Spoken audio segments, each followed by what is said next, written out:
Good evening, everyone. My name is Stephen Loy. I'm the Executive Director here of Nexus Louisiana Technology Park, and I'm so glad to welcome you to BREW High Stakes Pitch Competition 2024. And I'm your other co-host tonight, Brian Haldane from Talk 107.3 FM. We hope you had a great experience at BREW so far. And ready for a fun night because this year's BREW, up until now, has been a unique and intimate one. So many new connections forged, so many opportunities presented from this space for entrepreneurs to, network and connect, build relationships, what we do. We had speakers come in from Chicago, Los Angeles, London. We especially want to highlight our keynote speakers. That would be Dheeraj Mukherjee, from the founder of Shazam. We had Felicia Hatcher, CEO of Pharrell Williams' Black Ambition Prize. We also want to thank Lance Budd and Kathy Summers Darden from the Louisiana Secretary of State's office, Marlise Sanders of Chase Bank, and Lex Adams of Vigilus for providing free office hours for attendees. Yeah. So High Stakes Pitch is our biggest pitch competition of the year, with 3 companies vying for a chance to win $100,000 in investment, courtesy of Red Stick Angel Network. We're also excited to announce that this year we're partnering with Pegasus Tech Ventures, which qualifies our winning company for Startup World Cup in Silicon Valley, and the winner of that gets $1 million. Yeah, that's pretty cool, huh? That's all you're going to clap for $1 million? Right? A $4 clap for $1 million I know, prize. really? So today would not be possible without our wonderful sponsors, Wells Fargo, WBRZ, Stone Pigman, Mid-City Towers, Innovation Catalyst, Jones Walker, and Red Stick Angel Network. I'd also like to thank Brandon Foreman with Inspect as our transportation sponsor for our winner tonight. Now to introduce our judges for the evening, y'all's choice if you want to stand or if you want to just turn and wave. We got Chris Moe from Mallard Bay Outdoors.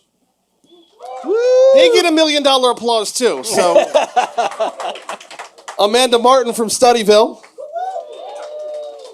And we've got Scott Whitaker from Stone Pigman.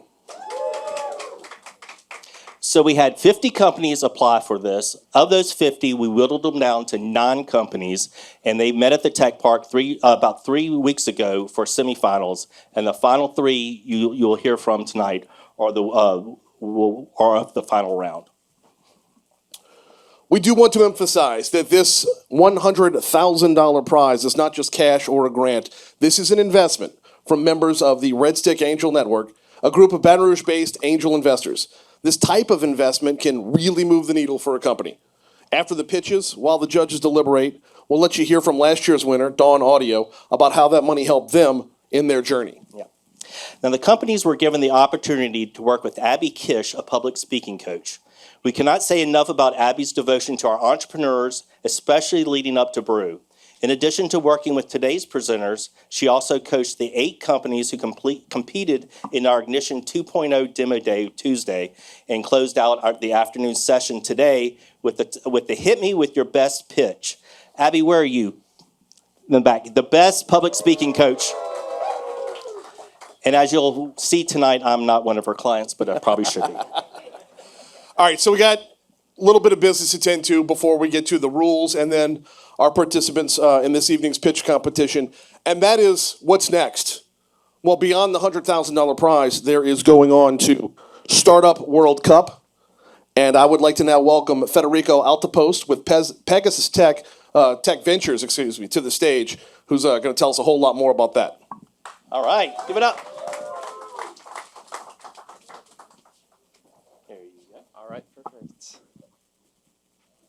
Thank you so much, guys. Hello, everyone. Welcome. And thank you so much for joining us all here tonight. If you're all wondering, I'm originally from Norway, so that's where the accent comes from. But today I want to talk a little bit about Pegasus and a little bit about Startup World Cup. And then I'm looking forward to getting to know all of you guys and connecting and talking to some of the great entrepreneurs that are here tonight. So before I get into all of that, a little bit about me. So I'm an investor at Pegasus Tech Ventures. So I work on the investment team there. But other than that, I also am a Startup World Cup ambassador. So what does that mean? That means that I get to travel to places like this and meet fantastic entrepreneurs and their supporters and sponsors all around the world. So and ultimately, yeah, I'm extremely grateful to be here tonight. This is my first time in Louisiana, so this is a party. I'm super happy to be here. So an applause for Louisiana. And before we kick sort of things off here, I want to do a special thanks to everyone that has helped putting this together. This is absolutely amazing, guys. We're super happy to be here. So a special thank you to Nexus LA. I see you guys all over this place, so a little applause for Nexus LA here. Nexus LA. All right. Yeah, so a little bit about Pegasus Tech Ventures. So we're a global venture capital firm. We have about $2 billion of asset under management. We've been around for 14 years now and made over 250 investments. And we've been so fortunate to invest in some of the great global names out there, such as DoorDash, SpaceX, Airbnb, 23andMe, and formerly Twitter, now known as X. But so the big idea behind Pegasus is that we work with corporations and we help these corporations find new emerging technologies. We then go and find these startups, we invest in these startups, and then we sort of introduce these startups to our network of corporate partners to accelerate their growth. And so this has been a really, really powerful platform for us. For the companies we back, for the entrepreneurs, and also for the corporations that we work with. And so with our mission to invest globally into the best entrepreneurs all around the world, we started Startup World Cup. And now, 8 years later, this has become this giant thing where we have competitions all around the world and has now become the largest pitch competition there is and richest pitch competition in the world. And so last year we had 50 regional competitions. This year we're aiming for 100 regional competitions. And they all come to San Francisco for the grand finale, where they can win a $1 million prize. And so it is conceivable that someone here today is going to walk away with $1 million.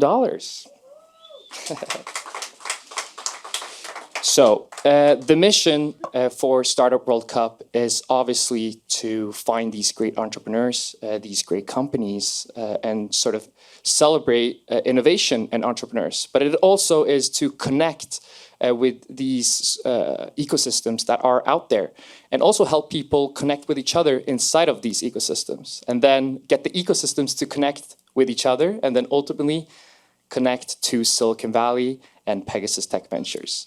And then lastly, we run these competitions like today. And so we like to tap into media to showcase the startup winners. And to my understanding, Nexus has already done a great job of that, being on the news and everything. So very happy about that. Yeah, so we run competitions from China to Luxembourg to Utah, Africa, Orange County, Norway, you name it. We have competitions all around the world. And so, as I mentioned, we have this grand finale where we bring together a bunch of investors. This year, we're going to have over 3,000 people come together. And we're so lucky to have a lot of great speakers join us as well from the high-tech community, such as Steve Wozniak, the co-founder of Apple, Vinod Khosla, co-founder of Microsystems, and the great venture capital firm, Khosla Ventures. And then Reid Hoffman, for example. So we then bring together a pool of judges, all top-tier VCs out of Silicon Valley, to then criticize, look at the startups, and then ultimately pick who is going to be the winner of the $1 million. And so here are some of the winners from the past years. We had a little break because of COVID. But the first winner from 2017, a company out of Japan, robotics for education. And then we had a company out of Boston win in 2018. They did a cancer treatment startup. And then in 2019, a startup from Vietnam did logistics startup in Southeast Asia. In 2022, we had a very interesting materials company that created a material for the textile industry, SRTX, out of Canada. And then last year, again from Japan, we had a company that created an influenza detection startup. So very, very different startups from all around the world. And but they all have now contributed greatly to their own ecosystems and all have a big shot at expanding to global success. So as I mentioned, we run this conference. So it's a 3-day event. You all are invited to come. It would be great if we had a delegation from Louisiana come up and cheer on the winner of this competition today. So it's October 2nd to October 4th. Yeah, please come up and see what's up. So we encourage, other than the $100 investment, we also give a book to the winner of today from our partner, Bill Reichert. Maybe some of you guys know him. So just to, when the entrepreneurs come to Silicon Valley, to emphasize and sort of focus on getting to wow when they pitch all the investors that are in the Valley. Yeah, so we have a little video for you guys. All right.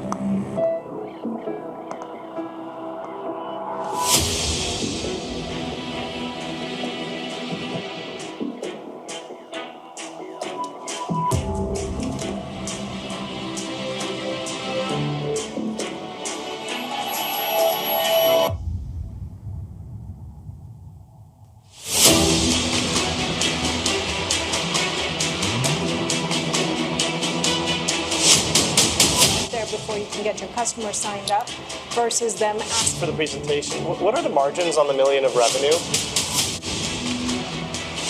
My best entrepreneurs that I work with today all have something wrong with them. They're all insecure, they're all something to prove. I don't want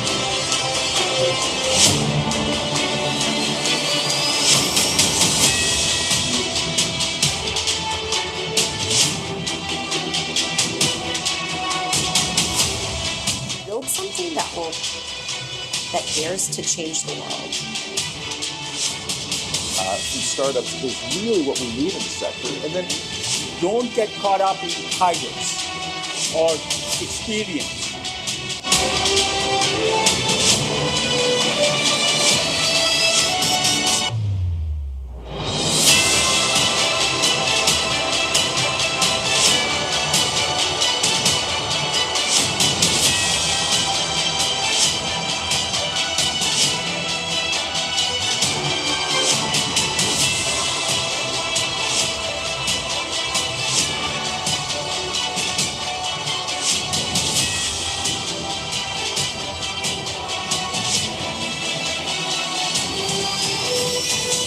Energy was amazing. The speakers was amazing. He does my math for me and they don't film it.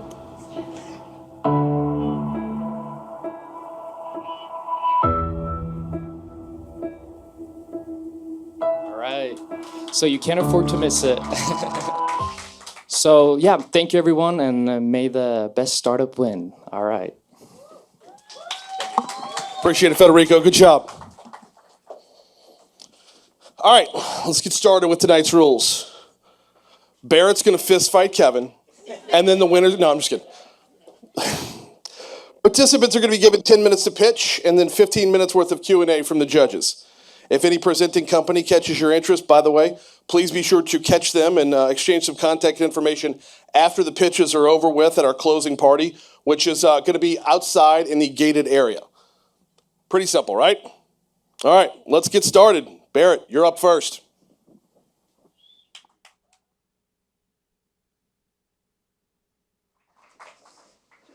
All right, guys. Good afternoon. My name is Barrett Blondo, the founder and CEO of Falaya Real Estate, where we feel you should be able to sell your house on your terms. Using our revolutionary technology and overwhelming support, you can save thousands on realtor commissions. Meet our clients, Jim and Joanna. They bought a house in the height of the pandemic, but Joanna quickly got a dream job and they had to move. Due to market conditions and the lack of equity built up in their mortgage, traditional pricing models just wouldn't work. And that's because realtors are expensive. 6% commissions are on the way out, and consumers don't want to pay $9 billion per year to realtors. And Jim and Joanna, they just couldn't afford that $18,000 check. Also, consumers are more informed. We all have apps on our phones. We know every house that's for sale, and we know what our nosy neighbor's house sold for last week. So we're in more control and have more knowledge than ever. But Jim and Joanna knew they couldn't go it alone because for sale by owner doesn't work. 36% of the market tries for sale by owner, but only 11% actually succeed selling their house themselves. Jim and Joanna don't want to be in the 25% not getting the product that they want. They're not alone. Buyers and sellers across this country are frustrated. Antitrust lawsuit after antitrust lawsuit has been levied against NAR, Keller Williams, Berkshire Hathaway, and numerous brokerages, and consumers are demanding a change, just like Jim and Joanna. That's when Jim and Joanna found Falaya Real Estate, where they were able to sell their house on their terms. They chose our basic package, which is $500 up front and $500 at closing, get you an MLS listing, a dedicated transaction coordinator, and all the cool tech you're about to see. If they wanted help with contract negotiations, they could have upgraded for 0.5 at closing and got a licensed agent to help them with that process. If they wanted an agent at each and every step, it would be a lower upfront fee of $250, but 1% at closing, and they've got an agent to help you with pricing, contracts, inspections, all the way through closing. Even though Jim and Joanna chose our basic package, they were never alone. With a touch of a button, they could upgrade or add on services when and where to make sure they got a photo shoot, video walkthrough, or any help that they needed. Once you're live on the MLS, our transaction team will enter all the leads into your platform with your buyer's name, email, and the details on why they're interested in your property. You can quickly follow up with the touch of a button via phone call or email with them. Once you get offers, you get an easy-to-read printout with the buyer's name, their purchase price, and all the details. You can quickly follow up and digitally sign in this auditorium listening to this pitch. Now that you're under contract, Falaya Task lets you know what to do next so you get to the closing table on time. Falaya Contacts lets you know who to call if you have a question, whether that's a lender, title company, or anyone that's involved in your specific transaction. Every seller that we have gets a dedicated real estate personal assistant who is monitoring their deal in the background, entering their task, leads, and offers into the platform, and making sure that they don't miss a thing and get to the closing table. They also are going to connect our sellers to vendor partners throughout the process to drive more efficiencies for the consumer, but also to generate more revenue for Falaya. And that's because consumers make a lot of purchase decisions when they're buying and selling a house. Insurance, title, mortgage, home warranty, lawn, maintenance, contractors, movings. The list goes on and on and on all the decisions they make. $30,000 is a low number. We can connect more efficiently with them and create more efficiencies for the process, but also generate more revenue for Falaya when we send leads to our vendor partners. When you think about our flat fee listing, our average on-demand services, our referral and repeat businesses, and you add on the vendor partner connection leads, our customer lifetime value just on the flat fee listing is over $5,000. There are a lot of competitors in the space, but most of the competitors are focused on just listing your house, sending you a sign, and saying good luck. That's the old for sale by owner. That model doesn't work. We know it doesn't work. It's only 11%. What Falaya differentiates ourselves by making it from list to close, right, is the transaction management, making it easy for you to list, digitally sign all the disclosures and listing agreements, negotiate the offers back and forth between the buyer and seller, all on a mobile app sitting here listening to this pitch. But if you need help, all you got to do is upgrade, and you can have an agent to make sure you're successfully to the closing table. And your dedicated transaction coordinator is the person in the background making sure all this happens. That allows us to close 88% of every house we list, generating over $500,000 in revenue across 363 listings, saving consumers north of $2.5 million in that process. Who are we going after? We're going after experienced sellers that buy and sell multiple homes. They're in the middle range of the market, $400,000 to $600,000 in Baton Rouge. And they're looking to move up into their forever home, but they need all the equity on the down payment for their next house. We're also going after real estate investors, flippers, and home builders who do a lot of deals each year. They work extremely hard meeting the roofer, HVAC, and all these people at the site, and they want to save on their ROI and are tired of paying this high realtor commissions. We're also, this is the most interesting one, going after REITs and private equity groups who are buying up single families across this country and renting them out to tenants. They have to sell them and reallocate capital. And right now, they're using augmented systems across multiple cities using multiple brokers, have no vision into where that listing is, how it's going. They can't report back to their shareholders. We're going to give them a unified dashboard that's already built so they know exactly what the listing status is, the tasks that are needed to close, when it's going to close, when the money's going to get back, and more importantly, they can return more equity towards their consumers. We're going after these through cold outreach and email, Google advertising, social media campaigns, and events and sponsorships. Our geographic region, we're in the Southeast, we're in Texas, Louisiana, Mississippi, Alabama, and Georgia, eyeing to get 50 listings per month by the end of the year. If you aggregate that out just on our flat fee listing, which is going to be a $600,000 run rate, when we build on top of that and get north of 100 listings per month, the run rate will skyrocket north of 1.4 million, and that's where we can start to add on new revenue.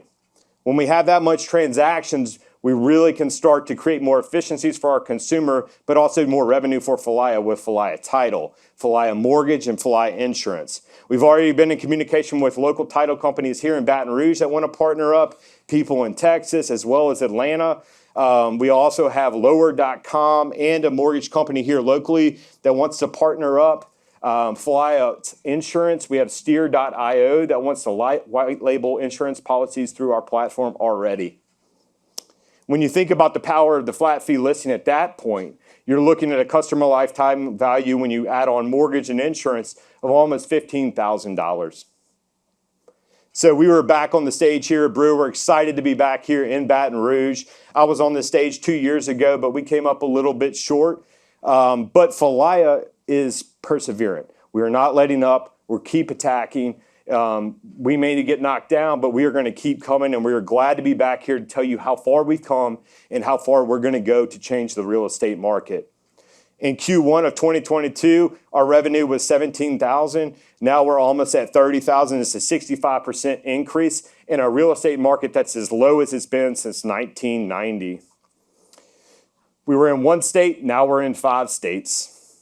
We only listed 129 properties, we're north of 360. We only saved sellers $78,000 in 2022, and now we're at $2.5 million. We have an amazing team in place that's attacking this market. Zishan has over 20 years experience in the tech space, has helped to build and exit mortgage broker software. Stafford Ulrich is our relationship officer. He is a top 3 realtor in Texas who came onto our platform, searched us out, and wanted to be on our team because he saw all the cool things that we were doing. He also was working with REITs and has a connection with Avenue One, and that's kind of our headway into that market, and Stafford is the one pushing that. Guys, we are saving consumers thousands of dollars. We love for you to be a part of it. We love for BREW to be a part of this. We've already won a pitch competition. Thank you, Noe, the Momentum Fund for $250,000. We also have some soft commitments in place. If BREW gets there, we're over at $600,000 to our $1.5 million. And we have meetings lined up next week in Atlanta. We definitely think we can get there. We would love for y'all to be a part of it. We're raising $1.5 million at a $6 million pre-money valuation with the option pool set aside for key employees and key hires. And so we can acquire customers more, further our development, and change the way people buy and sell real estate. Thank you so much.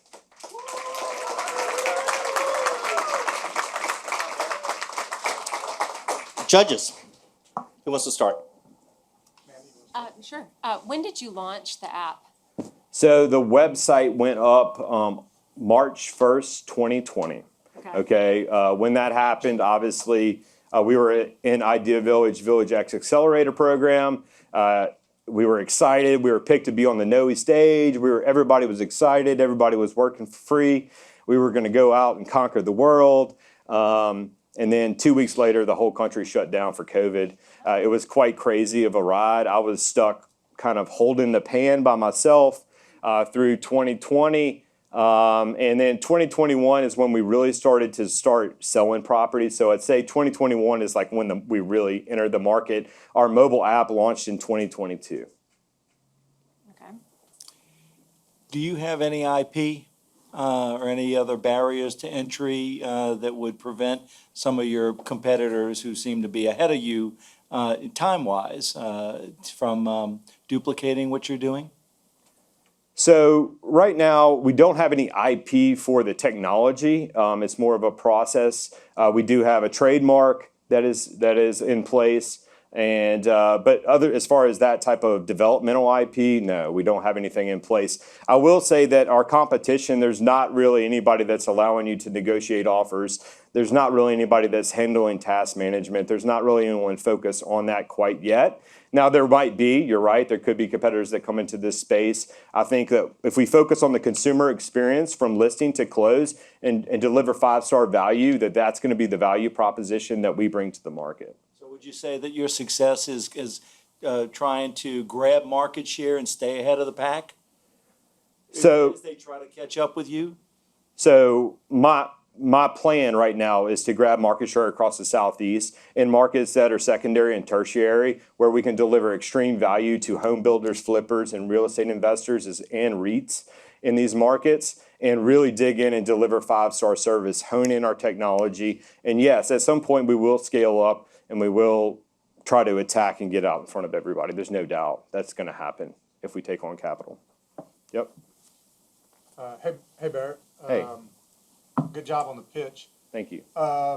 So I think you showed a slide up there. You had about 500,000 in revenue total to date, That's right. and you had 363 listings. But out of that 500,000 in revenue, how many sales have you had that generated that 500? So that's 363. So that's 363 sales. Yeah. Okay, so that's an average of about 13, close to 1,400. 1,400, about 1,500. But we did change. So what I would tell you is we also were $399 when I started. So when the tech was bad, I was $399. Okay, I'm $1,000 now. We're trying to get the average ticket to 2,000. Right, so that's what I'm trying to get is the average ticket to 2,000. So but that price change didn't happen until October of 2023. So what's your revenue per customer or per sale today? So our average is right about 17 to 18. 1,800 Yeah. per sale? That's right. Okay, so I guess my biggest question is, so you gave the couple that you gave as the example, how do your customers become repeat customers? Because you don't sell a house every day, right? You sell Right. it once every 5 to 7 years or something like that, right? I get the part where maybe REITs or investors could be repeat customers, but the average individual, how do you drive continuous revenue or new revenue from your existing customer base? Okay, so first, just the consumer market. I mean, obviously, we use HubSpot automation and CRM to constantly engage, updates monthly, give out good content, YouTube, provide value to the consumer, create a brand. Now, what I will tell you is we're going to Atlanta on Monday, and we're creating, we're going to a trade show where there's going to be 500 real estate investors in one room in Atlanta on Monday evening, and that's how I'm trying to build that base. You're right. I'm trying to build my reoccurring revenue base of real estate investors and builders. So if you know any in the audience, we absolutely need them, and that is absolutely going to be the key to our success, is to grab that market. And I'll start the next round of questions, and you guys can go next. But so how do you mentioned you have a network of agents that at the 1%, you can have an agent walk you through the process. What's in it for the agent, and how do you attract the agents? So we have splits, much like current brokerages, on how much, if it's a company generated lead or a agent generated lead, there's different splits on how much money they get and we get, and those type of things. If the agent, If I'm an agent and I'm gonna sell a house for Falaya and share part of 1%, or if I'm gonna.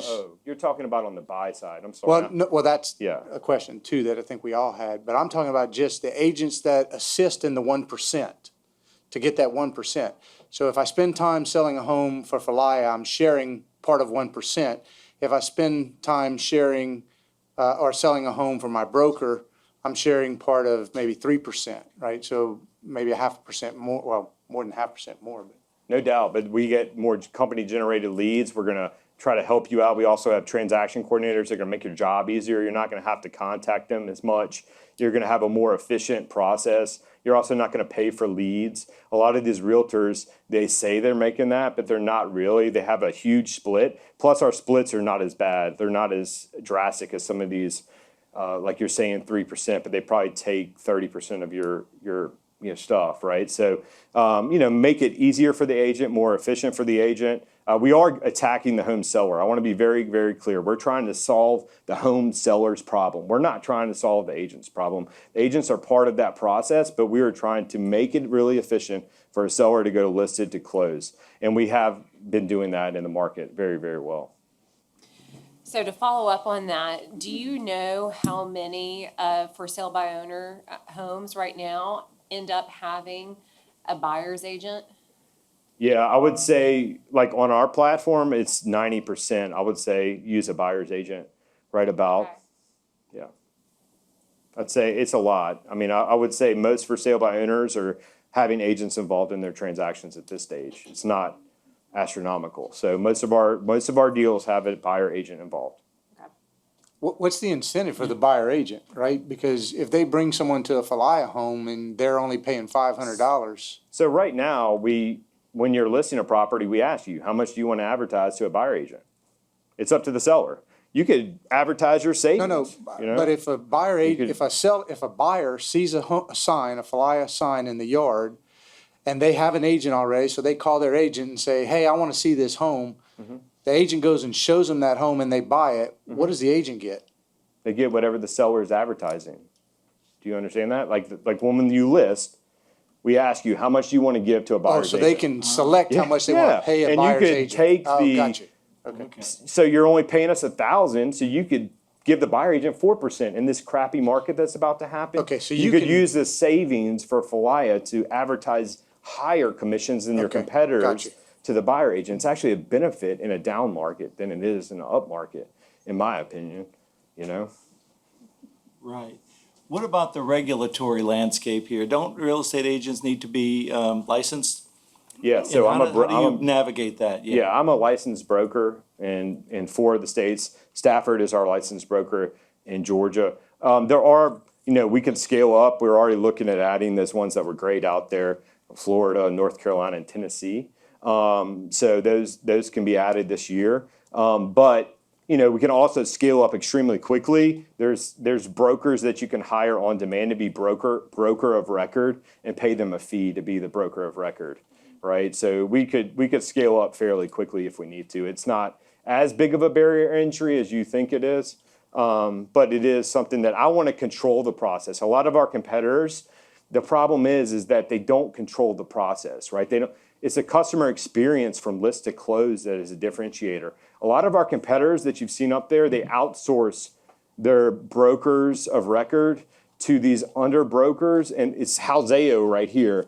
But really, you're not listed by Halzeo on the MLS. You're listed by Suzy Q in Baton Rouge. But Suzy Q doesn't talk to Halzeo, and so you lose all these leads and all these offers and all these tasks. So us taking the control of the process allows us to move the consumer more seamlessly through the process and create a 5-star experience. So to do that, is that the tech coordinators that allow you to do that? Right. So it's a transaction coordinator, and transaction coordinator. Sorry. And let me explain what that is. So okay, let me finish that question. Okay. So the transaction coordinator helps you with that experience that you just described. Right. And are those employees of Falia or are those contract?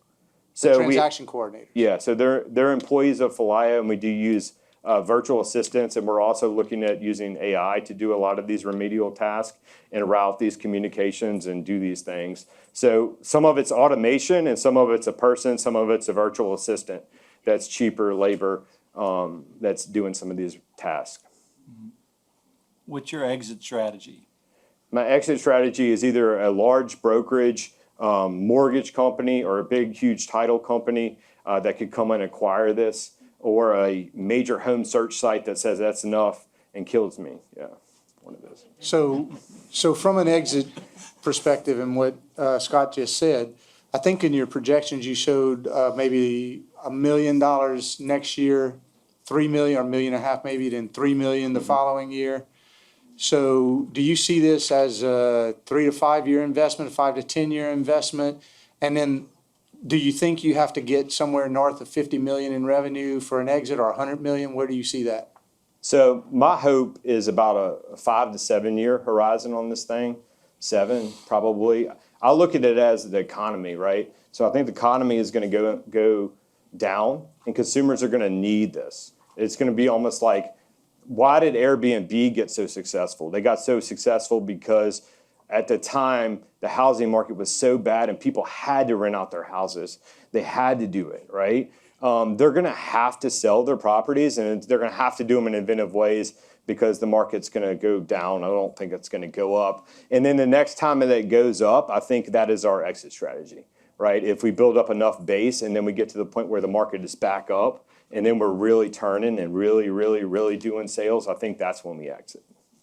Can you talk a little bit more about your strategy in approaching builders? Because right now, the housing market in the United States has like a huge glut. We're underbuilt by, I don't know, what did they say, like 5 million homes or something like that? By a lot. And so people aren't, I mean, that's a problem in Baton Rouge right now, is people aren't selling. And so real estate agents are hurting. So we have to build houses, but bankers have to, the banks have to lower rates, and then people have to be not scared of the economy, and then builders have to build, and that's how we got into the last housing market crisis. So what is your plan for talking to builders who are, in my experience, the least open to change in the entire universe? Yeah, so I would say, honestly, a lot of the builders that we engage are very open to our product. They really... Are you talking to big builders, like Yeah. scale? Yeah. I think they're open to it. They just need, they need more processes in place that are going to generate them so that they can have online sales, right? And so they bring more of their salespeople in-house, and so they don't have to give away as much commission. Like, some of these people are giving away huge percentages to realtors, and and I think when you talk to D.R. Horton, they paid something north of $950 million last year to realtors. So how do I approach them? I make their life easier. I make their life easier to close a sale, more efficient to close a sale, and more money in their pockets. And that's how I approach them. Yes, they're not going to be as quick to change on some of these larger scales because they don't want to rock the boat. But in these middle range, they're way more open to change. And especially in the builders that are building, 10 homes a year are really open to change. Right. Well, I'm talking about the builders who build thousands of homes a year, like Lennar and D.R. Horton, like you said. So is there a plan to meet with them? You get one of those and then, you're good. No doubt. We've actually been in communication with Lennar. We have been introduced to them. We are continuing that conversation. They haven't made a commitment or anything, but I have been in communication with Lennar. Tell us how far that 1.5 million investment would get you. How much runway would that get you? And tell us a little bit about your use of funds, especially on the strategic customer acquisition side. Okay. So, the $1.5 million is about a 2-year, 24-month run.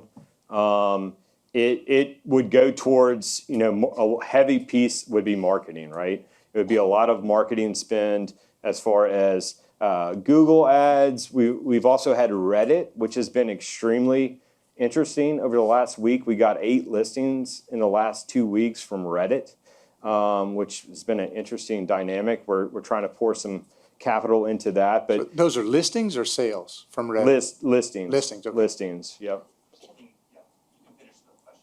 Yeah, so the use of funds would go mostly towards sales and marketing and then ongoing development. So I would say huge. The product is kind of built. It really is, we need gasoline for the fire to grow this thing. Thank you, Barrett. Yep. Sherry Lynn, you ready? Sherry Lynn with Leroy's Lip Smacking Lemonade.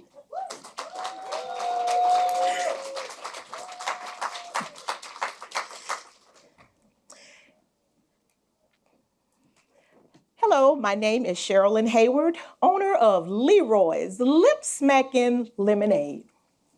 Leroy's Lip Smacking Lemonade is a lemonade company that started from Lemonade Day for my 6-year-old son, Leroy, who's autistic and has hearing loss. Leroy was very uncomfortable with crowds and he didn't like sports. So me and Dad set out to find something that made Leroy happy. We found out about a program called Lemonade Day that teaches kids how to become entrepreneurs and give back. So we wanted to teach Leroy how to give back because giving makes you feel good. So on Lemonade Day, we set up a lemonade stand in our front yard. And Leroy loved passing out his lemonade, wasting it all over most of the people. But it didn't matter because they didn't treat him any differently. The next day, we took our money to Children's Hospital. And the smile on Leroy's face when he gave those nurses that money was priceless. So we decided to do Lemonade Day again the next year just to see. And the response from Leroy was even better. We realized then that Leroy did like giving, and we believe it gave him purpose. In 2014, we entered the Lemonade into the Southeast Louisiana Lemonade Day Tasting Contest, and we won first place. That's when we decided to make it a business because apparently the lemonade was good to us, but now we know it was good to other people. See, our business model is simple. Lemonade that's lip-smacking good all the time. Our company is committed to providing a clean, refreshing, freshly squeezed, thirst-quenching experience. Leroy's Lip Smacking Lemonade was created to help kids like Leroy with a disability understand that their special need is not a limitation and they can succeed at entrepreneurship. Leroy works in the business and we hire autistic youth. Leroy's also, because he works in the business, he works in the business, and also we donate a portion of our proceeds to Children's Hospital. And we give toys at Christmas that Leroy loves to shop for. See, Leroy will use his difference to make a difference, and we will be the lemonade of choice, making a difference one lemon at a time. And we will change the way the world sees autism. Our product has no artificial ingredients, no artificial colors.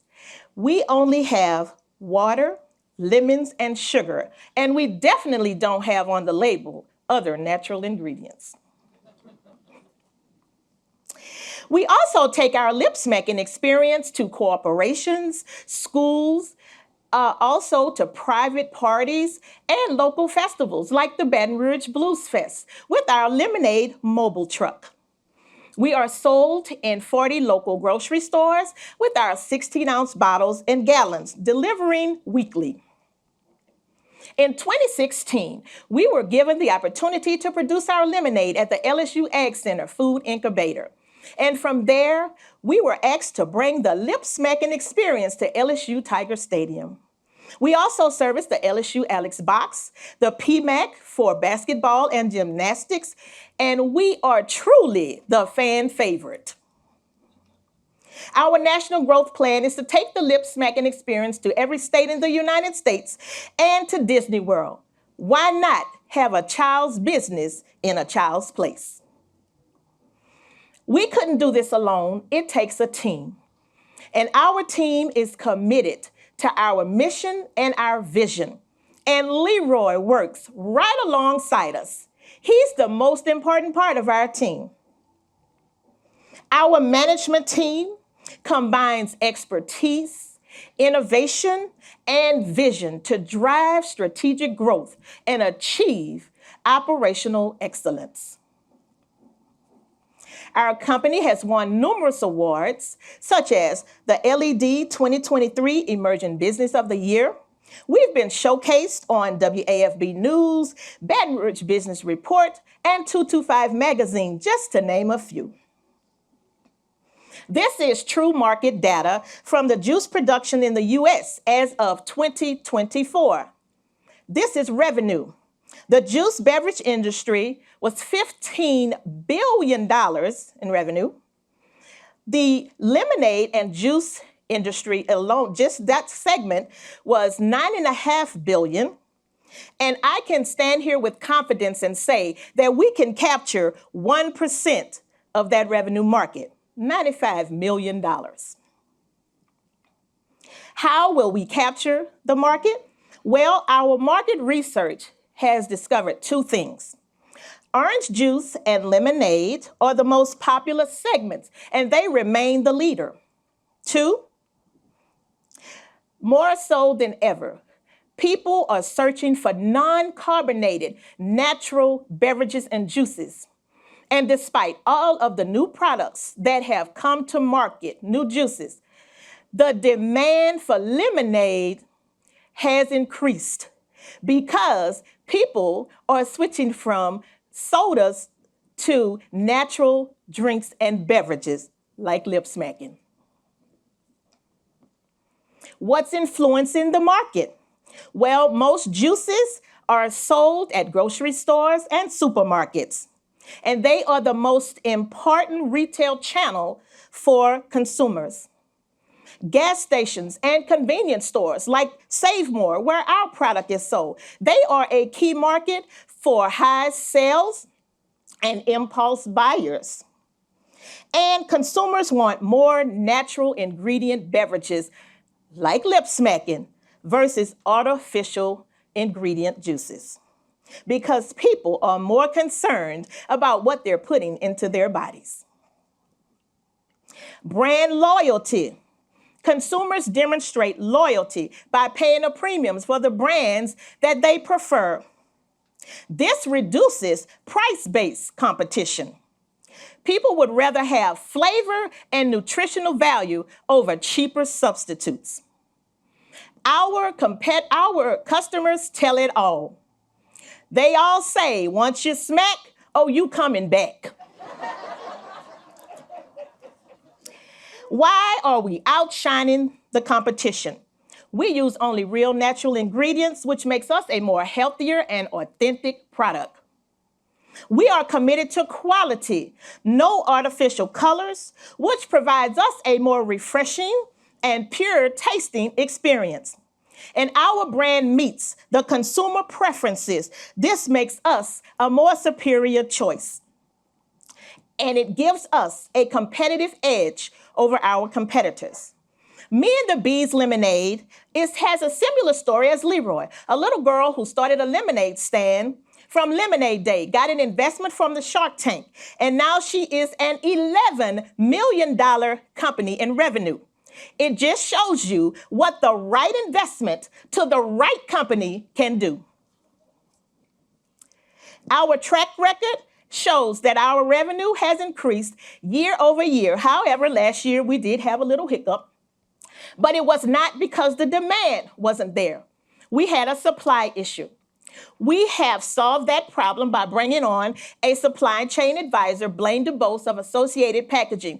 Not only has he resolved the problem of supply, but because of his expertise, he has found a bottle that is 12 cents less. Our growth plan includes Associated Grocers, who has given us an additional 177 stores, which would bring in $1.7 million next year. Rouse's, over $600,000 next year. This is all actual contracts that we have on my desk right now that we cannot get to because we need the funds to be able to start to do what we say we can do. To sum it up, our 2025 projected revenue, the 1.7 is the green, Associate Grocers. Over 600,000 is the blue, Rouse's. The 700 is what we have now. So this is just saying with a $100,000 investment, it turns into $3 million in 1 year. With the $100,000 investment, we will purchase a refrigerated truck, bottle line parts, 3 additional coolers to store the additional lemonade, and the remainder would go to labor costs. And I would like to say thank you all for allowing us to expose our brand. And just to show that Leroy, an autistic child, has embraced the challenge and has helped us run a successful lemonade business. When life gave us lemons, we made lemonade.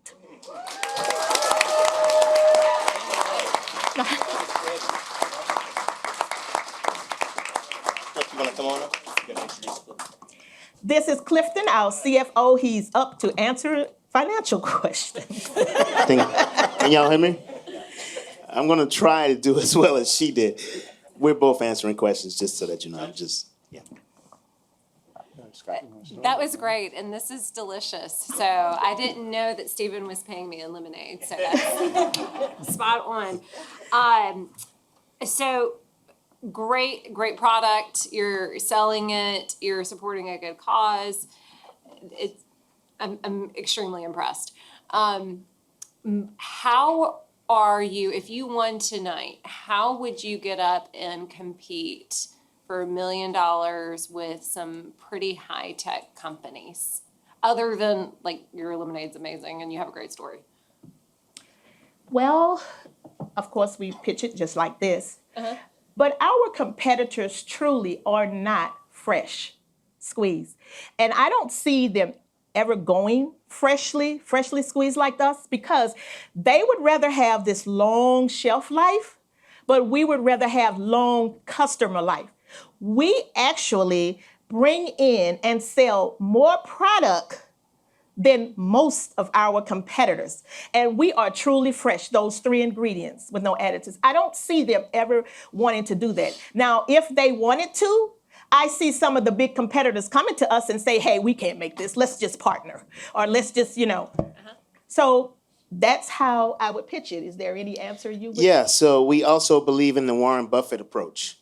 We think that if you invest in simple companies that make money, you can get profits. Bingo. And that's it. Bingo. That's it. So what is your current margin? Your gross margin? Right now, we're about at 69%. Uh-huh. Our average over the course has been about right at 60. So what is a bottle of this very good lemonade, by the way? Thank What you. does a bottle sell Lip for? smacking, huh? Lip smacking, absolutely. What does it sell for? It sells on the shelf for $3.29 or $3.49. Now, some stores sell it a little higher. We have been seeing $3.75, but it doesn't really matter. But that's what it's normally selling for, the $3.29 to $3.49. And it costs you what? It's costing them $2.50. It's costing us $1.05, depending on the lemon. Sometimes it might be $1.08, $1.10. Okay, so you're selling the wholesale for $2.50. Your cost all in is $1 or so. Right. And then they're selling it at $3.75 or whatever. Right. It gives them $3.50. about a 33 to 40%. And that's competitive with other beverages? It's competitive with premium lemonades. Right. Okay. Even though that lemonade costs more on a shelf, it is so true what I said, because the cheaper brands, they don't sell like our lemonade. It sits right in the store next to the lemonades that cost $1, and it outsells. Does it pair well with tequila? Very, Absolutely. very well. Yes. It's actually being used back there Yes, on one in of the fact, drinks. the lemonade you're drinking back there. Well, actually, I'm glad you said that, because we do have some establishments that are asking us for the lemonade. So we are actually getting a container that we will market to bars so that they can use it for bars. And we have one place, Red Stick Social, they actually use it to make lemon drops. Wow. So, Nice. so how will you, what would the margin be at scale if you were able to get up to the $3 million from where you are now, That's a great question. Yeah. We actually believe our margins will actually improve because, as you can see, just by adding some small additions like having Blaine Dupos as our supply chain manager, we've already reduced the cost of our bottles by several cents. So now we're going to be saving money on that. So we already are positioned to have better margins when it comes to 2025. So on that I think it was 3.3 million for 2024. That's this year or that's next year? 2025. 2025. Okay, so you're at 700,000 this year? Yes. Or that's your projected? 790 by the end of this year, yes. Okay, so on the 790, will you make a profit on that? Absolutely. Our profit will probably be around the same percentage. Just to give you an idea, our profit on the 427,000 that you saw on screen, I don't know if you can go back to that screen. Can you go back? Go back, one more. The 427, our profit was 298,657. Okay, so you're already profitable. We're profitable, yes. Oh, okay. Yeah, we're already profitable. We're not losing money. And do you think it'll stay that way Oh, as absolutely. you grow?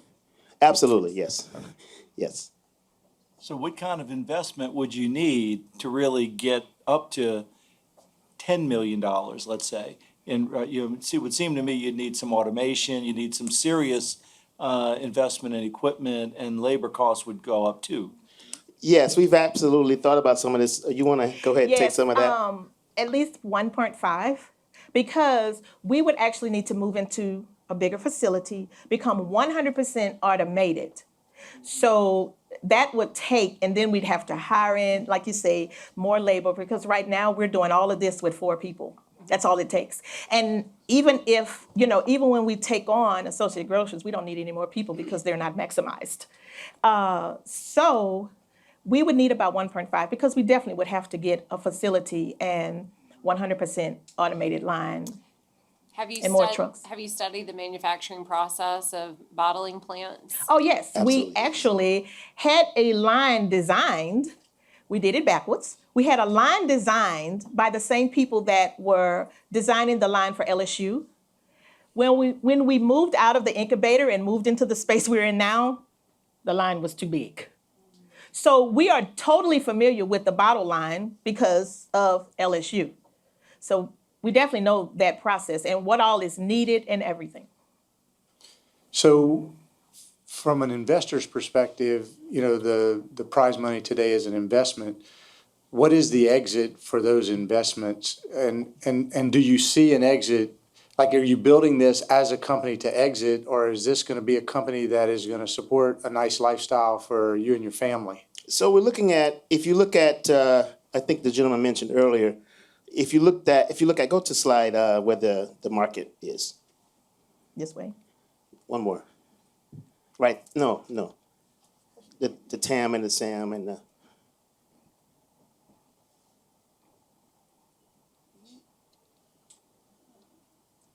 There we go.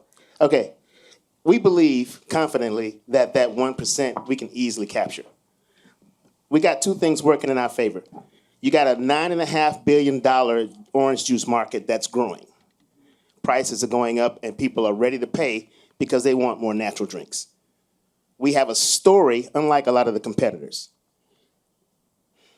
If you look at, there's one example, if you look at Snapple.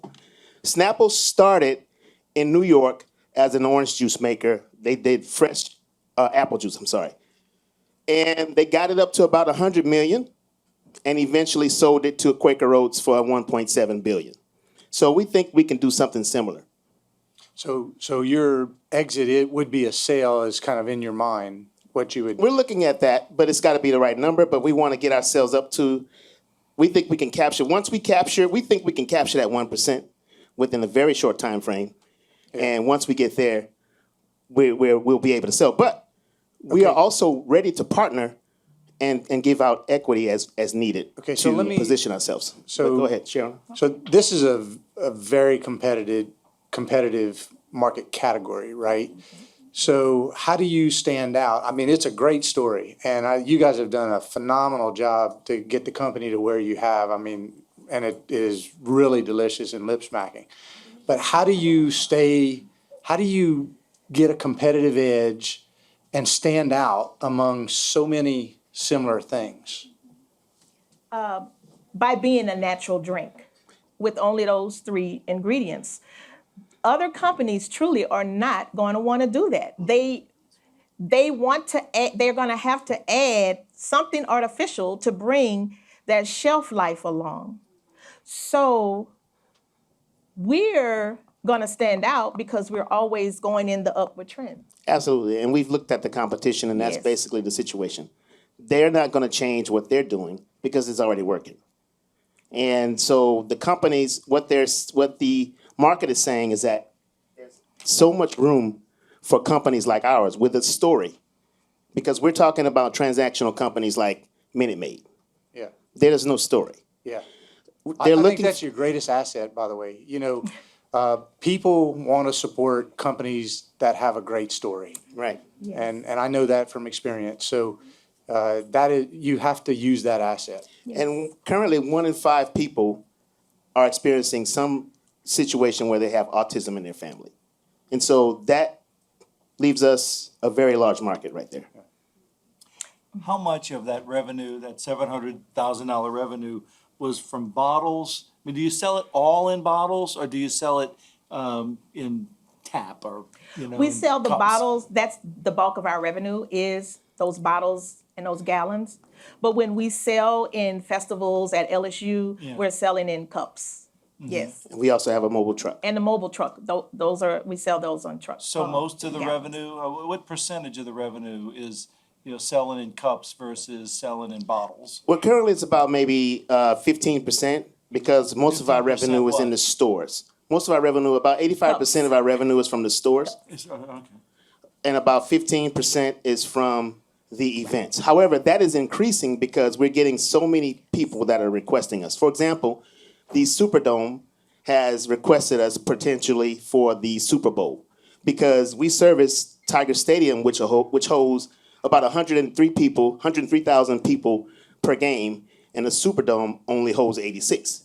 So they're looking at us as a serious player for a local beverage to be featured for the Superdome coming up. So that's the kind of things we're looking at. We're also looking at other stadiums and other things like that, and also Disney. Yeah, Disney, we've already been in contact with. They're actually keeping up with some of the things that we need for them. And some of the sales that we let them know is we don't have to just sell in bottle. We can sell in cups as well. But that's one of our milestones that we know we're going to reach, because the application was put in 2 years ago. They contacted us last year, and they have been in contact just email-wise and just they wanted our story. So we even posted them, put it on a Disney story, so. We also have a ton of restaurants that are looking to put us in bags and all sorts of things like that. But once again, we kind of slowed the process down because we didn't want to overstep ourselves. And so that's why we're looking to get investment to jumpstart a lot of these other projects. Do you have any plans for expanding the product? Yes, we actually have a sugar-free, but we need a machine that won't fit in our facility. current facility, It's already have the label, UPC, it's already done. We had it when we went to LSU because we knew people liked sugar-free. Quick question, it's- is it still lip smacking? Oh, it's lip smacking. Yes, it's definitely And to be lip smacking. honest, we had it tested, taste tested, and people actually thought they were drinking that, but they were drinking a plant-based sugar from a rice plant. Wow, yes. Yes. So I tasted it and I thought the same thing. I was like, oh my God. Okay. So yes, we do. And when we are on the mobile truck, we actually have a berry lip smacking. And it's composed of 4 different berries, but so far it's just on the mobile truck right now. We haven't gotten into how we could put it, to market. So in the sugar-free, what are the ingredients in that? It's the same. It's It's- not sugar though, It's a plant-based. plant-based, Right. Plant-based sweetener from a rice plant, yes. From a company in Texas. Are you online? Do you have an Amazon storefront? That's a great question. We have a website, and we do have some small Amazon sales, but not much. But that's one of the areas we're going to work on as well. So we want to build out our tech portion by working on some of those things. Yeah. But we also have been in contact with like the FedEx, the UPS, trying to just get the right pricing because it's a cold product, so it has to be shipped cold. And, it's kind of expensive. So that's something we are looking at, because people call us from all over the United States asking for the lemonade. Some people drive from Texas. When they come to see their family, we have a listing. and they know they're calling us to get the lemonade because they can't get it there yet. So Stephen tells me one more question. So what in your mind, what is your biggest obstacle to growth right now? Money. Is it just money? That's it. Because everything we have is in our hand. Right, and with we that can't money- get to it. Sorry, let me interrupt. Go ahead. I'm sorry. I'm sorry.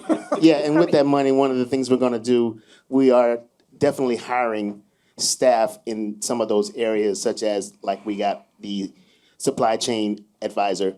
We want to hire supply chain folks, marketing folks, and things like that. We haven't had to worry about marketing so much because it's just spreading.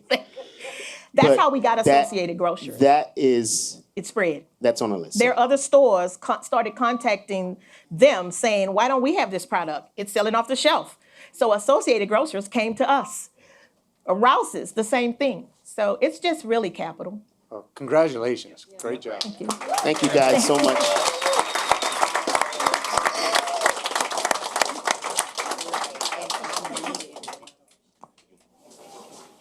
Kevin, you ready? Ready. The caboose. Kevin with Safe Push. Thank you, Stephen. Hi, everybody. I'm Kevin Edwards with Safe Push, and I'm going to start by telling you a story about how this idea came out. And one of our founders had a client that she was representing, and that client ended up in the emergency room. And there are medications in the emergency room called critical care medications, which are good medications, but if they're given too fast, they can cause damage. And this was given through an IV push. And an IV push is where you fill the syringe with fluid, you attach it to the IV port, and you press it with your thumb. Well, this client, because the critical care medication was pushed too fast, lost the use of their arm. And so that spun the idea, why is there no technology here to help the providers avoid this and remove the human error? So that spun off Safe Push. And as we dug into this, there are $40 billion annually in medication errors. Half of those involve IV medications. 73% of those involve IV push doses, which is where we operate. 95% of the errors are because it's pushed too fast. And there's a compounding impact. We have a nursing shortage, there's burnout. Nurses used to have 3 years experience to get in the emergency room, ICU or CCU departments. Now they're coming straight out of nursing school. So this is getting worse, not better. So the problem that we're solving for is IV pushes are just given too fast. The guidelines today are to use a clock with the second hand on it while you're pushing it with your thumb. That's the guideline. The order from the pharmacist or Epic usually comes in as a slow push, which is very ambiguous. Okay, what is a slow push? Or it says give it over so many minutes. Now these are the highest risk medications in the most hectic departments, ER, ICU, CCU departments. And there's no technology out there. So when they're given at the wrong rate, it has a bad outcome for the patient. So we fit in the middle. It's not a quick bolus injection, or it's not a long medication that hangs in a bag and goes in over time. IV push injections are typically in the 1 milliliter per minute range to 10 milliliter per minute range. And they're given manually by attaching the syringe to the IV port and pushing with your thumb. So we spent 3 years designing a micro technology around these metrics because we wanted it to be very user-friendly. So now you attach Safe Push. If you want to do 5 ml per minute or 10 ml or 1 ml, you pick the right Safe Push. You attach it to the end of the syringe, goes to the port, and it will not allow you to give the medication faster than the rate. And all you have to do is hold constant force. If you try to push it too fast, it won't come out any faster. You're still going to give it at 5 ml per minute or 2 ml or whatever. And then you dispose of this with the syringe. So that's how Safe Push works. We've been with these hospital systems and nursing schools to really understand the problem. And I would call these our champions. Here's some of what they said. This is a new standard of care. It gives me confidence I won't hurt a patient. It's critical for ER nurses and nursing schools. It's a no-brainer. If it caps the rate, why wouldn't we use it? It's a safety device. So with these hospitals, we spend a lot of time getting data. And what this would tell us is that there are over 100,000 IV pushes per year in the average ER, ICU, CCU department. Half are delivered at the wrong rate. 10 to 20% result in an adverse drug event or called a bad outcome. They would use Safe Push on 65% of all injections, and we scored a 9 out of 10 on becoming the new standard of care. We also sat down with chief medical officers to really understand how much of this goes on. In this particular instance, in a hospital, there were 490 adverse drug events from a bad IV push. That was a $9.2 million cost to the hospital in treatment costs. If we use Safe Push, 60 to 100,000 units a year at about $5, that would have been $300,000 to $500,000 to offset $9 million in cost. And we improved the patient safety ranking for the hospital. Our targets at the beginning are going to be the 6,100 U.S. hospitals, and importantly, the ER, CCU, and ICU departments. That's where the people get the problem. They're given the most critical care meds right there. And we pulled, the addressable market is 137 million IV pushes per year. We pulled data on 20 of the critical care drugs from a group of hospitals. Those 20 critical care drugs built a market size of $700 to $1 billion. If we could get data on all 100, it's probably 2 to 3 times that size of market. Our 5-year target is to get to 170 hospitals, not 6,000, just 170, and that would give us $25 million in revenue. And our go-to-market is 2-tiered. When we come out of the FDA, we will have a single cavity mold. We can do about 1 million units.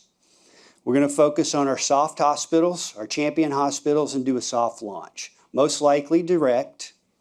And then we're going to measure the adoption rate and decide what is the next size mold we need to build.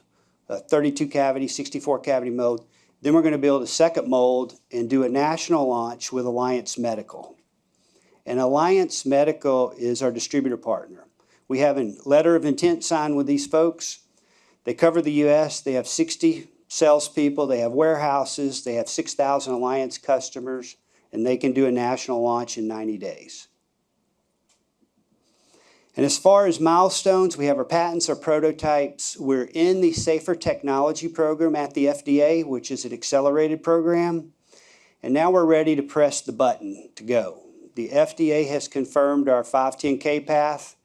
We have an 18-month manufacturing and regulatory plan. We have our champion hospitals. We have our distributors signed up. And we've had discussions with 4 strategics, major medical device companies that will hopefully be our acquirer one day. And very importantly, we were in the MedTech Innovator Program. That is the #1 medical device accelerator in the world. So now we're in an ecosystem of other medical device providers and founders that we can pull on for help. So now we're raising a seed round of $1.5 million. That'll cover manufacturing, regulatory, and a soft launch. Then we're going to need to raise a second round to build a larger mold and do a national launch with Alliance Medical. Use of funds, 3/4 of it is on the FDA molds and manufacturing. That's most of the spend right there. We looked at comparable acquisitions, and what this would tell us is we need to get to somewhere between 10 and 20 million of annual recurring revenue, and we should exit at a 10 to 15 multiple. Here are the members of our team. It's a mix of medical, business, and engineering professionals. And with that, I'm going to turn it over to you for questions, and I'm going to ask Kenny Perry, our CTO, to come up and help with questions.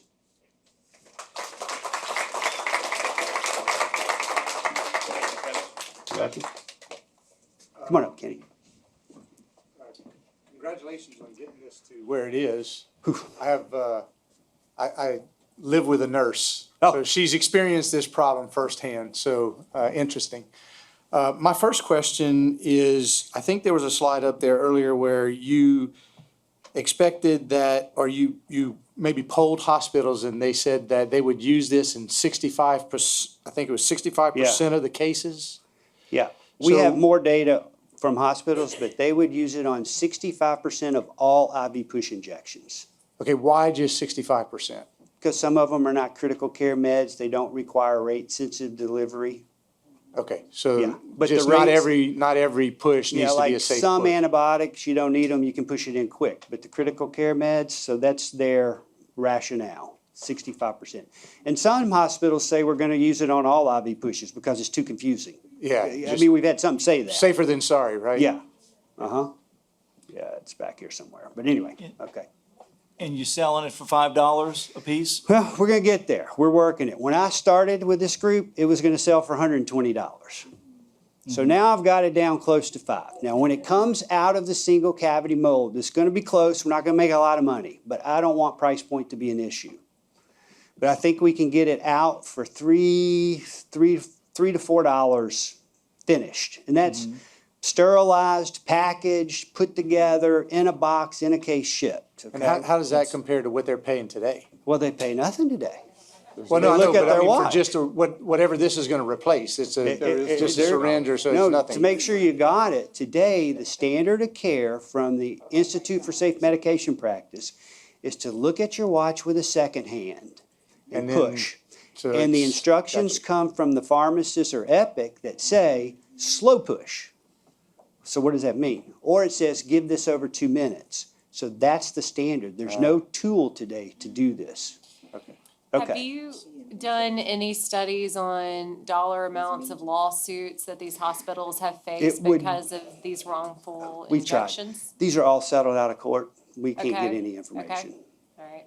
Yeah, but it would be, I would love to get that number. It'd be in the billions. Yeah. That's what I think. So that's where that's what they're spending Yeah. now. Yeah. It's a risk mitigation tool. Yeah, in addition to cost saving and Yeah. patient safety improvement, there is going to be legal costs go down. But What, we can't get that data. what are the hurdles to hospital bureaucracy that if you're facing You any, know, I have to imagine Yeah, that there's gonna it's- be some, but the hospitals we're working at now, some of them are working at the very top of, and they're just gonna do it because it's the Okay. right thing to do. Okay, Some of them are going to go to the, what do you call it? The committee? No, the committee where they make the value committee. Some of Okay. it will go to the value committee, but I had so the it chairman of a value committee hospital here tell me, we're gonna take it, I don't care. right, So, but, you know, it's gonna be different. We're gonna have to, one of the things we're gonna do is we're gonna run 2 clinicals. We don't have to run clinicals because we're class 2. But we've got Wake Forest and LSU Surgery Group that wants to do clinicals. And what I wanna do is get more data on the bad stuff from the clinicals, to give me more ammunition. So you're working with good hospital systems now, though. So I would go to the bad ones. Well, but the good hospitals, they say we got the problem. They need it too. Yeah, I mean, I was at Bond Secure Mercy, we know the head, the top of all 55. And he sent us to Toledo to their academic hospital. Their chief clinical officer said, this is gonna be the new standard of care. So to get that margin up, if you're manufacturing for 4 and selling I'll it for finish. 5, Yeah. you got a 25% I got margin it. there, so. We're not gonna make money at the beginning. Yeah. If I can, How we'll do you make- get profitable? How? So what's your volume? once we get the adoption rate and do the next mold, we can bring this down into like a 75 margin for us. But we come out with a single mold. We can punch one out at a time. So I need to get people buying into this, and maybe we sell it at $6. I don't know, $5, $6, $6.50 or something. But we want to make a little money, but I don't want it to be a problem to get somebody to buy it. When we do the second mold, I can pop out 32 or 64 at a time. I can pop out millions, so my costs will drop substantially. So is this a cost? I mean, are the payers, the insurance companies and all paying for Great. this as well? Great question. This is below any threshold for what you would call a CPT code. This will be billed in the procedure. Okay. So it won't have its So own you don't need any code. special thing from the No. payers there? No, great question though. I should have addressed that there. So how do, I think you said it was something like a total of 5 million you would need to raise to get the larger mold and kind of go out more commercially. So how long from that point, I imagine you won't be profitable up to that point, but how long from that point till you believe that you can get to profitability? I think we can break even on cash flow in year 4 or 5 is my projections. I've got it at year 4, but okay, that may be aggressive, but we'll see. But the second mold is critical because my COGS drop significantly on the second mold. And timing wise, the 1.5 is, we kind of think about it because we don't pay ourselves. We work for free right now. But Welcome to the startup world. I know. It's okay. We actually put money into it. It's costing me money right now. But we're targeting 18 months from when we get about $500,000 in the bank because our manufacturer's ready to start with regulatory and everything. I've got a contract on my desk for $1,035,000 is what it's going to cost us.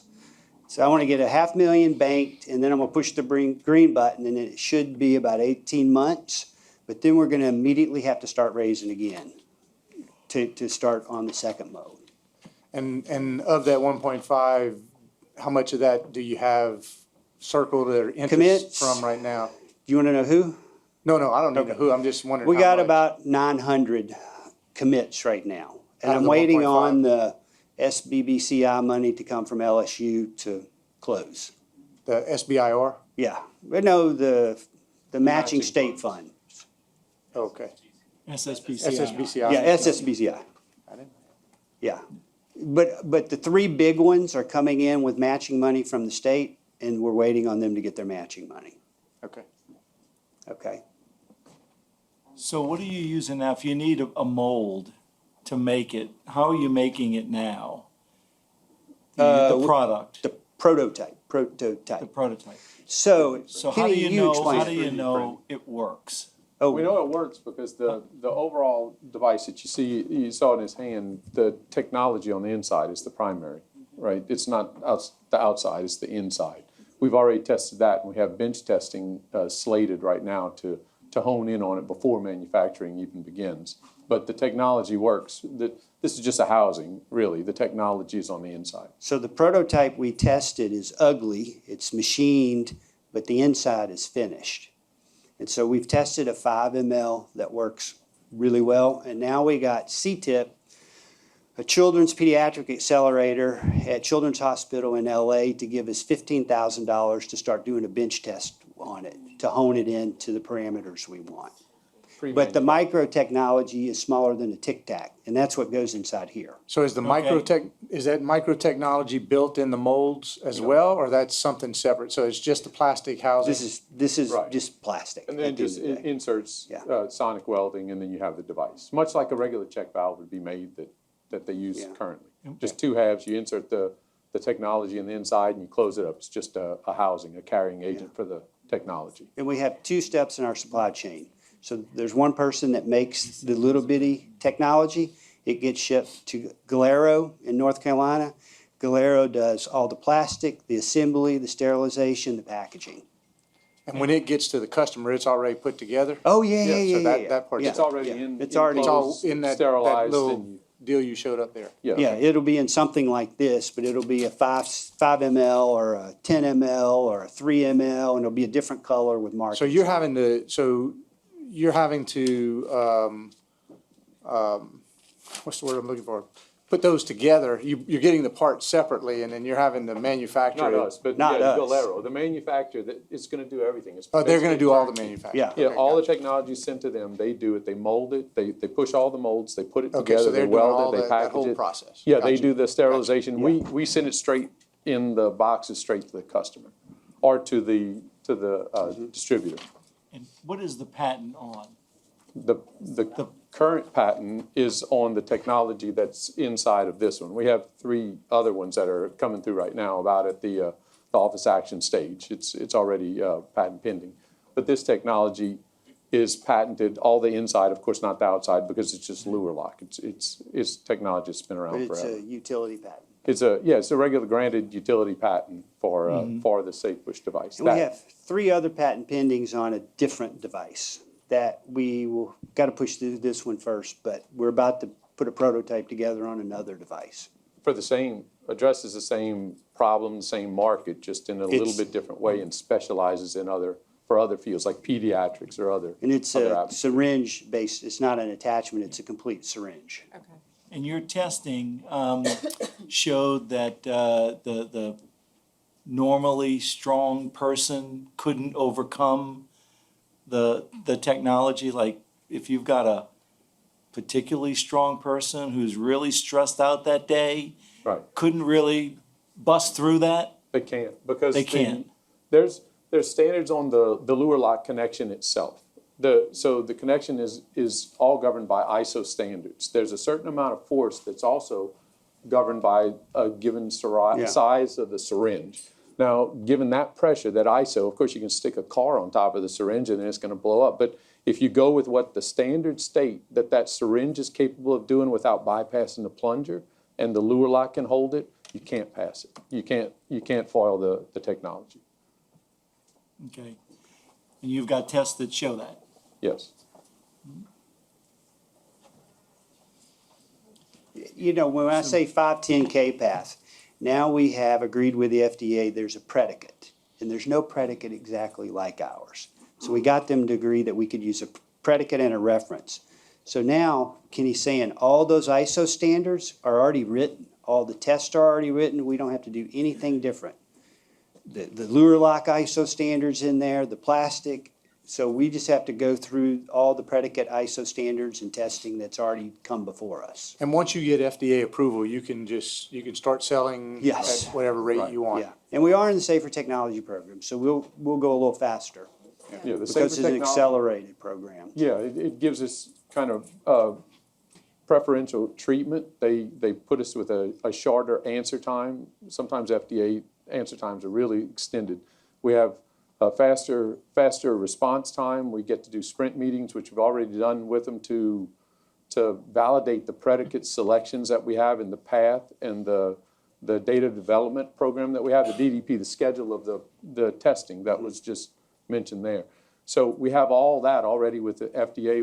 We've met with him, and now we're just waiting for the money for the manufacturing for him to press green, and then we can start getting all the rest of the data as we're going through that 18-month process of manufacturing. I mean, the first $1 million is all manufacturing and regulatory. That's where it goes. Okay. So if this were the $1 million pitch, I would love to see some kind of video animation of how that works, because I'm like you, I'm trying to figure out, like, if I'm really strong, can I just like jam it through? Because I'm not a nurse or a doctor, or you don't want me doing anything medical to you. You do have a video? But it's not somebody trying to break it. It's showing you how it's used. But Yeah, okay. we could get a hammer. No. She wants the rock pushing that needle. Yeah. Orangutan or something. But a visual of how that works, I think would be helpful. Next level. Right. I trust you, so. We did have to do exactly that, just in pictorial, a sequence of events for FDA, because they said the same thing. But They I've didn't understand it. I And we probably did that for had them. this tested in 200 or 300 administrators' hands. Yeah. The prototype model that Yeah. doesn't look as pretty, but I went literally through 5 departments in the hospital with the head nurse or the chief clinical officer. We put the devices on the table, they tested them, they gave us their feedback. We've probably run it through 250, Wow. 300 people. I think that's key. But that's why we know it should work, because we're right. with them. Right, I downloaded the real estate app, I tasted the lemonade, I don't want anything to do with your product. But if you ever go into the emergency room, you should say, how fast are you putting that drug in me? I think I know the answer to this. I just want to make sure. These are single-use, this is a Yes. single-use product, right? Yeah. You could, if you're going this with the same person, it would work 2 or 3 times with a But it's different not drug. going, there's There's it's no not blood really, coming. yeah, But no we fluids are coming up. designing them as a single use. Single So, use, you know, you do the syringe, you do that, you toss them both. Yeah, correct. Thank you so much. We're out of time. All right, thank you. Thank you, Cindy.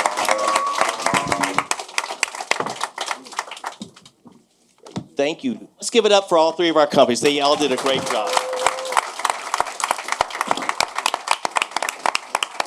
I'd like to invite my colleague Paul to take the judges. Put your drink down there. If you will take the judges to their deliberation room. And before we stretch our legs, I would love to invite Diego with Dawn Audio up. Diego, there you are. Come on up, man. So Diego won last year. And I've been watching his journey ever since he was up on the stage. Check. So why don't you tell us a little bit about what you've been up to the past year? Yeah, absolutely.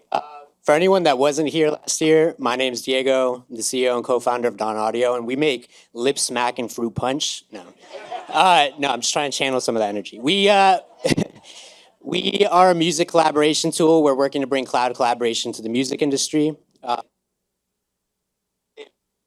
your favorite song is, if it was recorded in the last 40 or so years, it was created using. Yeah, thank you. Ironic, right? The audio is not working. Right.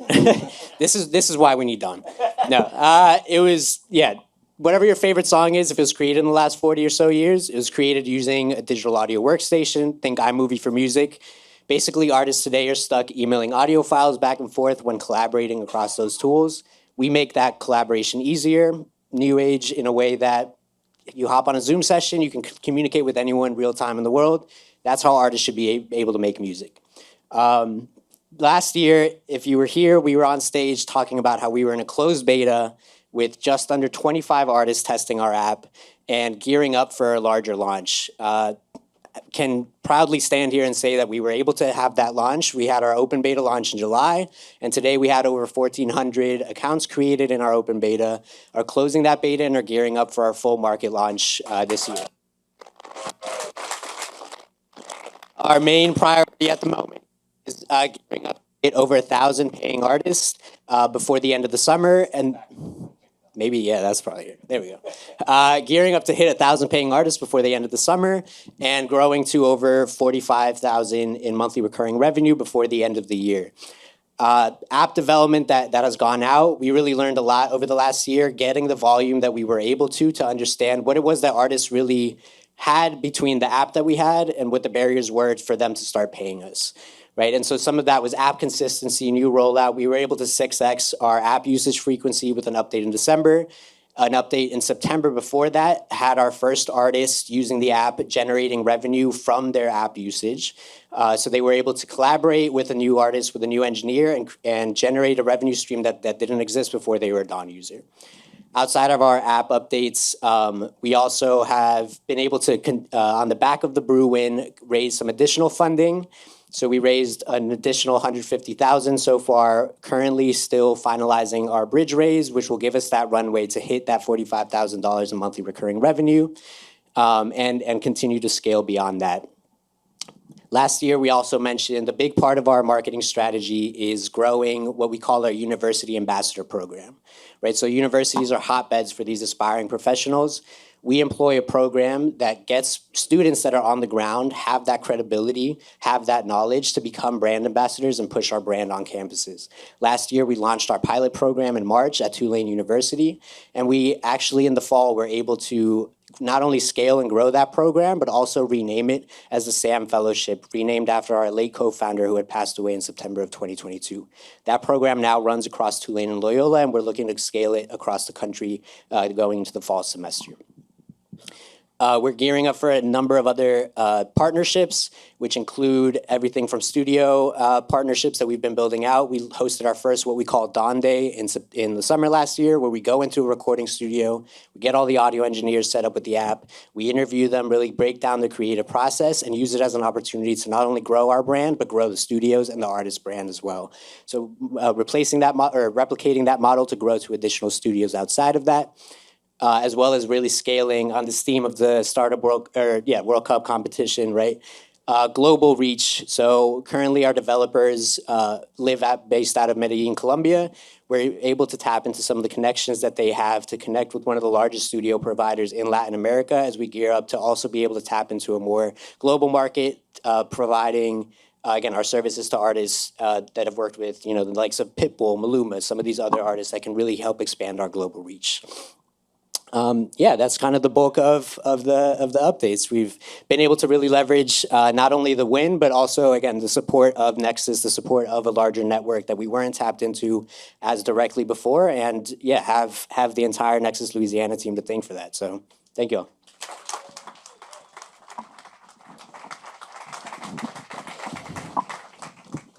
So here's where we are.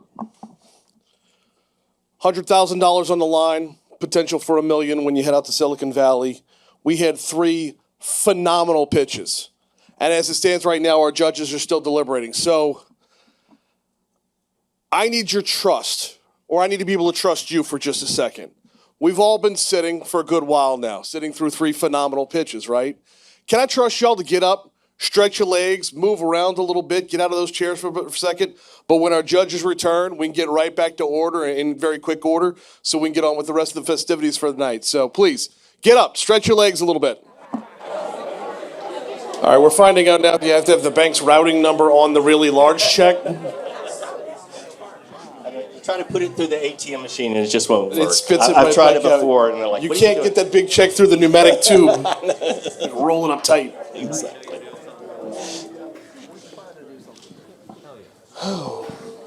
Okay, we're ready? Yeah, we're ready. All right, so we do have a winner. But before we announce the winner, I do need to once again thank our sponsors. I want to thank Wells Fargo. I want to thank WBRZ. I want to thank Stone Pigment. I want to thank Mid-City Towers, where we're at right now. I want to thank Innovation Catalyst and the Red Stick Angel Network. Also, shout out to Bakery Broadband for the Wi-Fi in here, and of course, Nexus Louisiana. Yeah, absolutely. And hold the big applause here because we need to thank our judges as well. Yeah. Once again, Chris Moe from Mallard Bay Outdoors, Amanda Martin from Studyville, and Scott Whitaker from Stone Pigment. Y'all let them hear it. Thank you, Brian. And of course, these companies and all of our entrepreneurs don't succeed in a vacuum. We have our entrepreneurial support group from the North Shore and from New Orleans. And thank you so much for being here, guys. I also want to thank Tedra Cheatham who's on our board. Thank you so much for being here, Tedra. Appreciate it. Of course, I want to thank Abby Kish, who did a wonderful job coaching not just these participants, but all of everything. Thank you, Abby.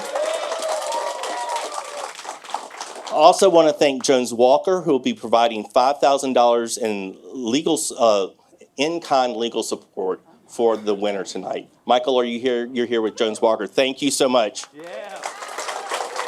There you are in the back. Thank you, Michael. I'd certainly want to thank the Nexus team for everything that y'all have done to put this on. All right. I know they're all in the back in the shadows over there, and that's where they like to live. But you need to step forward, raise your hand. Natisha, Narcisse, Kimia, Parker, Annalise, Casey, Paul, Calvin. Where are you, Calvin? And I know I've forgotten. Who have I forgotten? Tiffany, thank you. And the reason why I forgot Tiffany is because Tiffany celebrated her 1-year anniversary with us yesterday. And she came back today to help us. So thank you, Tiffany. So with that, I would like to invite Chris up to talk a little bit about what the struggle y'all went through in there. All right. Take it away. Thank you, guys. Why don't you stand up here so everyone can see? Yes, so, I've done a lot of these, judges at a lot of these competitions, and, they're great for the community. And thanks to our friends at Pegasus Startup World Cup, they made this really, really difficult for us this year. And I told Stephen this earlier, out of all of the times that I've done these, this year was just incredible. The quality of the companies, the quality of the pitches that you guys gave, the causes that you're building your companies for, it's greater than just you. It's incredible. So it made our job very, very difficult because not only do we pick a winner, we're picking someone that is going to represent our community. Matter of fact, the whole Gulf Coast in a competition for $1 million in California. So that threw an extra little added wrench into it for us. But we had to pick a winner.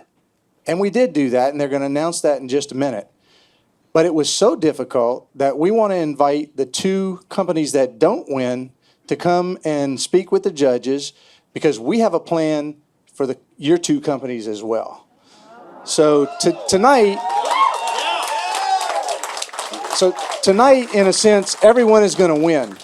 And we're going to send a representative to California to bring home $1 million for the state of Louisiana.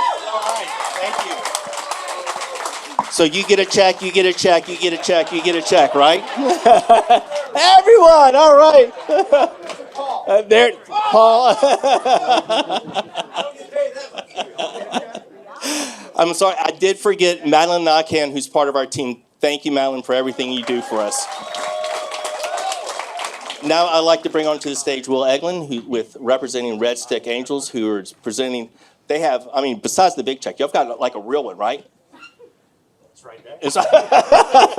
Kansas, right? There it is. All right, Will, take it away. Sounds like this isn't the only winner of the night, which is great. So if I don't call your name, please go see Chris. So the winner of the $100,000 prize is Safe Push. Yeah. Come on up.